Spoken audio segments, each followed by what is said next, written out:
Now I am become death, the destroyer of worlds. I suppose we all thought that one way or another. 이 질문을 해보신 적 있으신가요? 인간은 얼마나 강한가? 이 질문은 강함의 기준을 무엇으로 두느냐에 따라 답이 달라질 수 있을 것 같아요. 순수하게 인간 한 명이 낼 수 있는 근력을 묻는 것이라면 네 3대 몇이노? 같은 질문이 될 테지만 인간의 등장 이후 발휘된 최대치의 파괴력을 묻는 거라면 저는 5천만 톤 TNT라고 하겠습니다. 이렇게 정확한 수치로 이야기할 수 있는 것은 5천만 톤 TNT는 지금껏 실기폭한 폭탄 중 가장 강력한 수소폭탄인 차르 봄바의 실제 파괴력 수치이기 때문입니다. 세계조차 파괴할 수 있는 힘이 인간에게 처음 주어진 것은 1945년 7월 16일입니다. 원자폭탄 개발이라는 맨하튼 프로젝트를 마침내 성공시킨 오펜하이머 팀의 트리니티 실험은 역사상 인간의 파괴력을 가장 급격하게 상승시킨 분기점이 되죠. 오늘은 원자폭탄의 아버지 오펜하이머의 전기 영화 크리스토퍼 놀란의 오펜하이머 개봉을 앞두고 알아두면 영화가 훨씬 재밌어질 상식들을 이야기로 준비해봤습니다. 좋아요, 구독 부탁드리며 오펜하이머 이야기 지금부터 시작하죠.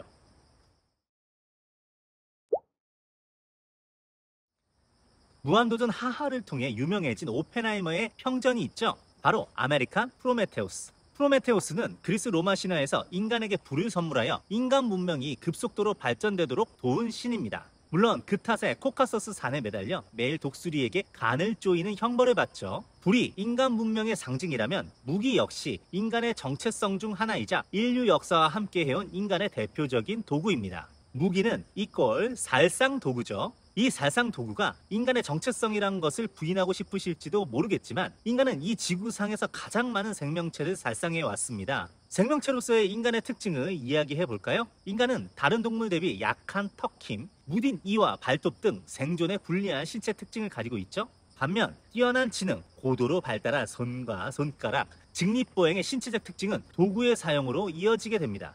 창의 보급은 인간의 생존권 확립에 가장 큰 기여를 합니다. 집단 전술의 도입과 함께 체급 및 수적 열세를 완전 극복하게 하고 모든 생물의 정점에 서게 하여 먹이 사슬에서 인간은 완전 해방되었죠. 이후의 무기들은 인간의 생존을 위한 도구라기보다는 같은 인간을 효율적으로 죽이는 대인전에 맞추어 제작됩니다. 인류 집단이 거대해지고 집단 사이의 영역과 이해관계가 겹쳐 전쟁이 발생되죠. 총으로 상징되는 화기의 시대부터는 대규모 전투에서 우위를 점하기 위해 파괴력 증강이 무기 개발의 지상 과제가 됩니다. 이렇게 대량 살상 무기가 탄생하죠. 대량 살상 무기는 그 부피나 용량에 비해 인간을 대량으로 살상할 수 있는 비대칭적 무기를 말합니다. 폭탄이 가장 대표적이라고 할 수 있습니다. 그러나 폭탄 역시 부피나 중량 대비 파괴력 증강의 한계가 엄연히 존재했습니다. 원자폭탄이 등장하기 전까지는 말이죠.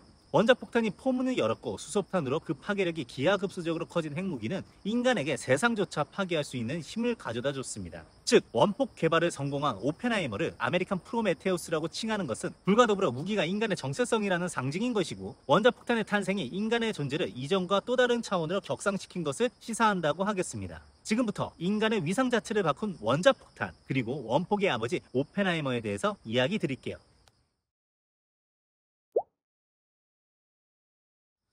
오펜하이머는 뉴욕에서 태어나 성장한 미국인이었습니다. 유대계 미국인이었지만 오펜하이머는 유대교를 중심으로 한 신족주의 문화를 별로 내켜하지 않았고 미국인의 정체성을 가지고 있었죠. 오펜하이머는 천재였습니다. 우리가 보통 머리가 좋은 사람에게 관용적으로 두뇌 회전이 빠르다는 말을 쓰죠. 오펜하이머는 고성능 CPU처럼 엄청난 연산 능력을 가졌을 뿐 아니라 학습 능력도 뛰어났어요. 언어에도 탁월한 재능이 있어서 라틴어, 프랑스어, 독일어, 그리스어, 네덜란드어, 스페인어뿐 아니라 산스크리트어까지 공부하여 힌두교 원전을 영어로 번역하기도 합니다. 이렇게 닥치는 대로 언어를 습득한 것도 세상을 이해하는 폭을 넓히기 위해서였다고 하는데요. 실제로 오펜하이머는 힌두교 경전을 인용하는 말로 원폭에 대한 감상을 이야기하기도 했죠. 영국 케임브리지 대학, 독일 괴팅겐 대학교에서 공부를 마친 오펜하이머는 미국으로 돌아와 UC 버클리 대학의 교수로 임용되고 세계에서 최초로 중성자 별이 블랙홀이 되는 과정을 밝혀내는 성과도 냅니다. 이 연구는 오펜하이머 사후 실제로 블랙홀이 밝혀지자 다시 주목받은 연구인데 그가 살아있을 때 블랙홀을 찾아냈다면 노벨상감이라고도 많이들 인정하고 있죠. 노벨상이 없다는 것으로 오펜하이머를 까는 것은 잘 모르는 사람들의 이야기이고 실제로 그는 학자로서도 뛰어난 사람이었던 것입니다. 물론 그런 사실을 모두 포함한다 하더라도 오펜하이머는 원자폭탄의 아버지로 더 유명합니다. 제2차 세계대전의 발발로 나치와 미국 모두 무기 개발에 박차를 가하는데요. 나치는 독일 결집의 수단으로 홀로코스터를 자행하였고 이를 바탕으로 자국 내에서는 강력한 힘을 이끌어내었지만 그 만행은 업보로 돌아오게 되죠. 뛰어난 유태인 학자들이 미국으로 건너가 나치 독일을 막기 위해 힘을 쏟습니다.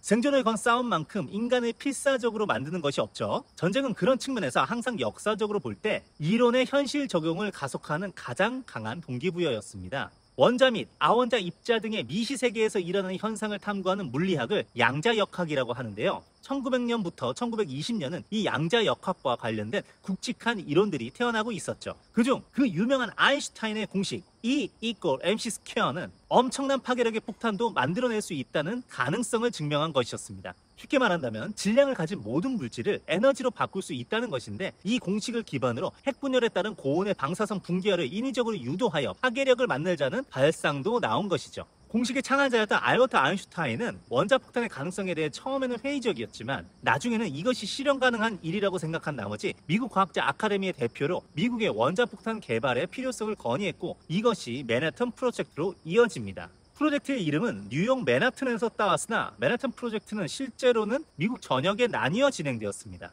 총 책임자는 펜터곤을 성공리에 건축한 전적이 있는 레슬리 그로브스 준장이었습니다.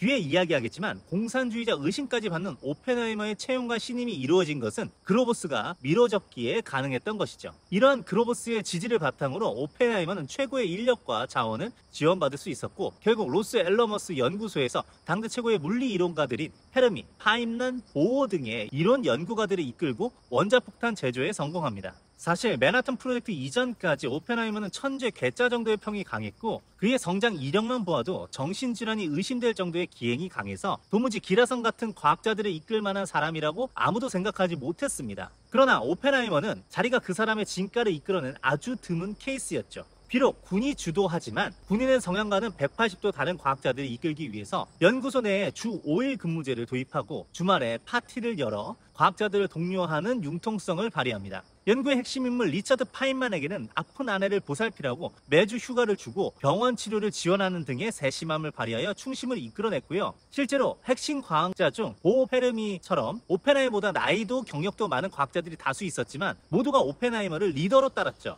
오펜하이머는 지능 지수만 뛰어난 것이 아닌 카리스마 지수도 넘치는 사람이었습니다.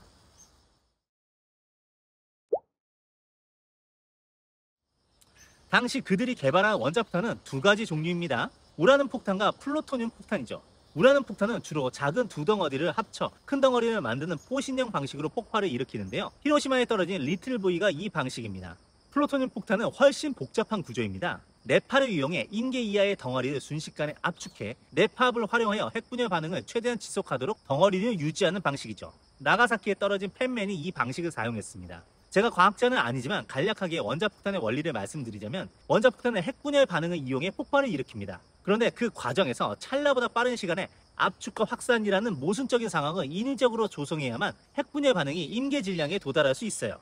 원자폭탄을 만들기 어려운 이유는 첫째, 재료인 핵분열 물질을 모으는 것 자체가 어렵습니다. 우라늄과 플루토늄은 원광 자체도 적지만 우라늄 폭탄의 경우 천연 우라늄의 극히 일부인 우라늄 230을 따로 추출해야 하고 플루토늄은 우라늄 238이 중성자를 맞아 넵투늄이 되고 그게 또 베타 붕괴되어야 탄생하는 복잡한 과정을 거치죠.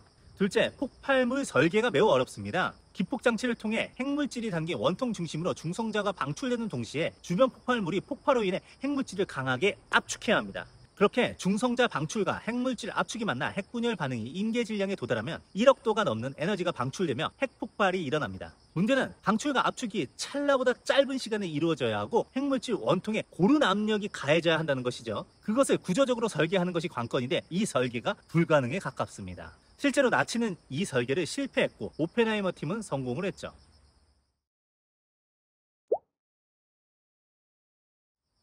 미국이 원자폭탄 제작을 서두른 이유는 나치의 원자폭탄에 당하기 전에 먼저 사용해야 했기 때문입니다. 그런데 나치는 원자폭탄 제작도 실패했을 뿐 아니라 1945년 5월에 항복을 선언합니다. 오펜하이머 팀이 1945년 7월 16일에 원자폭탄 실험에 성공한 것을 아신다면 나치 핵무기를 방어하기 위한 명분은 어쩌면 핑계처럼 느껴지기도 합니다.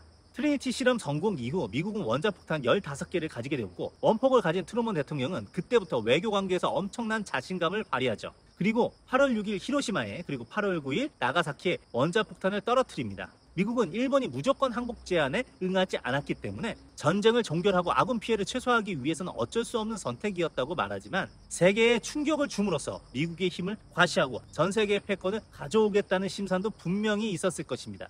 저는 여기서 인간의 본성이 드러난다고 생각합니다. 힘이 있으면 발휘하지 않고는 못 배기는 것이 인간입니다. 설령 그것이 파괴의 힘이라 해도 말이죠. 오펜하이머는 원폭 성공 이후 이렇게 말했습니다. Now I am become death, the destroyer of worlds.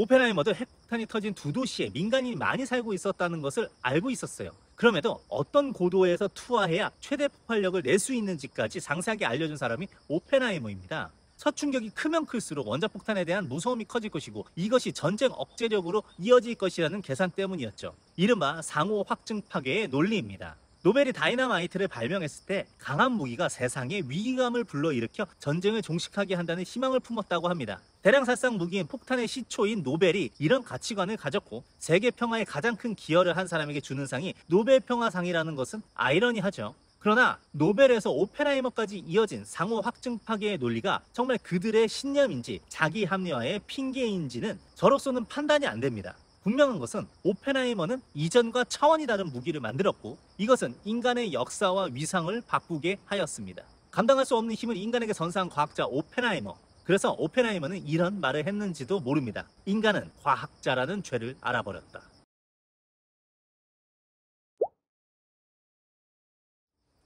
인간은 어쩌면 멸망을 향해 나아가는 존재가 아닐까도 싶습니다. 다이너마이트의 파괴력을 접해도 인간은 멈추지 않았고 심지어 원자폭탄의 파괴력을 본 이후에도 인간은 더 강한 무기를 개발합니다. 수소폭탄이 그것이죠. 수소폭탄은 우라늄의 핵분열을 기폭제로 활용하고 2차 폭양의 수소를 활용해 핵융합을 이끌어냄으로써 원자폭탄의 100배 이상의 파괴력을 내는 폭탄입니다. 오펜하이머는 이 수소폭탄의 개발에 반대했습니다. 이미 퍼스트 임팩트의 버섯구름으로 사람들에게 충분한 공포가 심어졌는데 세계를 멸망케 할 수 있는 수소폭탄이 왜 필요하냐는 것이죠. 당시 원폭의 아버지라는 유명세로 세계에서 가장 영향력이 있는 과학자였던 오펜하이머는 공식적으로 이 수소폭탄에 반대를 했는데 이 결정이 미국 수뇌부의 반발을 삽니다. 1950년대로 접어들며 냉전의 시대가 도래하자 2차 세계대전의 동맹이었던 소련은 미국의 주적이 되었습니다. 소련을 견제할 수단을 포기하자는 발언은 예전 미국 공산당의 사람들과 교류를 했던 그의 이력과 겹쳐 그가 미국 안보를 위협하는 인물이라는 주장을 만들어냈죠. 이러한 메커시즘으로 인해 오펜하이머는 원자력위원회의 청문회에 불려가 정직을 당하게 되고 그가 가진 기밀 접근 권한도 박탈당합니다.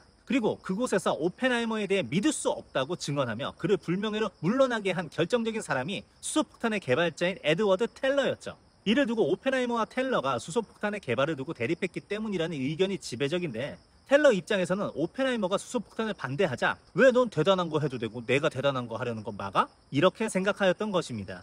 위대한 발견을 위해, 진리에 다가가기 위해, 그리고 내 이름을 역사에 남기기 위해 세상을 파괴할 수 있는 위험도 감수하는 것이 과학자의 죄일까요? 아니면 인간의 본성일까요?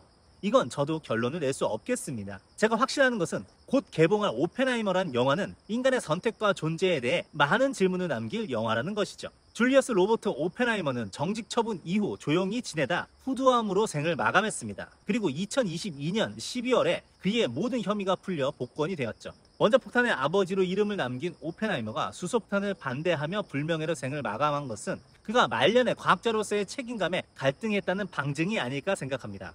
여러분은 어떻게 생각하시나요? 그 생각과 감정을 댓글로 나누시면 어떨까 생각하며 오늘의 영상을 마치겠습니다. 앞으로 더 재미있고 유익한 영상으로 찾아올 것을 약속드리며 오늘의 성공공식 마칠까 합니다. 오펜하이머 재미있게 즐기세요.